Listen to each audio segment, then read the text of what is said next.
سورہ العصر کا ترجمہ پڑھتے ہیں اور یہ قرآن کی سب سے چھوٹی صورتوں میں سے ایک ہے مگر بہت ہی ڈیپ ہے، اور یہ ہار اور کامیابی کو بہت اچھے سے ایکسپلین کر دیا کہ کوئی بھی انسان اگر اس ایک صورت کو سمجھ لینا تو اس کے لیے وہ کافی ہوگی۔ تو اللہ سبحانہ وتعالیٰ فرماتا ہے والعصر، اللہ قسم کھاتا ہے پورے وقت کی، منٹس کی نہیں، گھنٹوں کی نہیں، مگر پورے مکمل وقت کی، جب سے یہ کائنات شروع ہوئی تھی تب سے لے کے آج تک، ابھی تک اور آگے جتنی بھی ہوگی، پورے وقت کی قسم کھا کے کہتا ہے۔ اور اگر اللہ قرآن میں کبھی بھی قسم کھاتا ہے نا تو اس کا ایک ہی مطلب ہے کہ تمہیں دھیان دینا چاہیے، اس بات پر دھیان دینا چاہیے کہ وقت نکل رہا ہے۔ اور اسکالرز یہ بھی کہتے ہیں کہ جو وقت کی قسم کھائی گئی ہے یہ عصر کا وقت ہے، کہ جب سورج ڈوبنے والا ہوتا ہے اور اندھیرا ہونے والا ہوتا ہے تو بہت کم وقت ہے۔ اور اس سے اگلی ورس میں اللہ سبحانہ تعالیٰ فرماتا ہے ان الانسان لفی خسر، کہ پوری انسانیت نقصان میں ہے، گھاٹے میں ہے۔ اور پوری انسانیت کا مطلب ہے ہر ایک انسان، چاہے وہ ایمان والا ہو، ایمان والا نہ ہو، خدا پہ یقین کرنے والا ہو یا ایتھیسٹ ہو، بچہ ہو، امیر ہو، بوڑھا ہو، کوئی بھی ہو، ہر ایک انسان گھاٹے میں ہے۔ اور گھاٹے میں کیوں ہے؟ کیونکہ ہر ایک سیکنڈ کے ساتھ میں تم اپنی موت کے قریب ہوتے جا رہے ہو، اور اگر اس وقت کو تم صحیح طریقے سے استعمال نہیں کر رہے تو آگے جا کے تمہیں پچھتانا پڑے گا۔ اور اس سے بچنے کا طریقہ بھی اللہ آگے کی ورس میں بتاتا ہے اور فرماتا ہے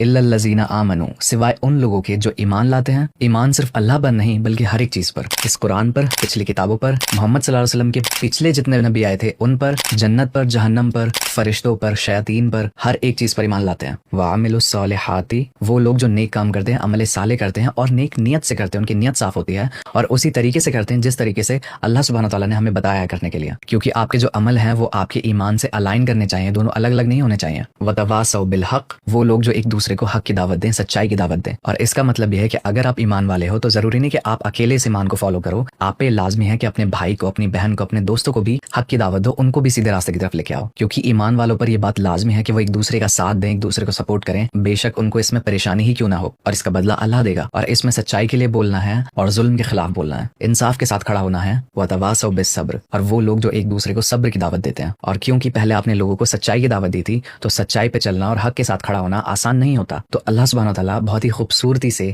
اس سورہ کو صبر کے ساتھ کمپلیٹ کرتا ہے اور یہ بتاتا ہے کہ اگر تمہیں حق کی دعوت دینے کے بعد میں پریشانی آئے، مشکلات آئیں تو صبر کرنا۔ صبر ایک ایسی چیز ہے کہ تم آگے جا کے بھٹکو گے نہیں اور ایمان پر قائم رہو گے۔ اور میں نے آپ کو پہلے بتایا کہ صبر کا مطلب یہ نہیں ہوتا کہ آپ ظلم کو بیٹھ کر سہتے رہو، مگر اسی مومنٹ پہ اس ظلم سے باہر نکلنے کا راستہ بناؤ اپنے لیے۔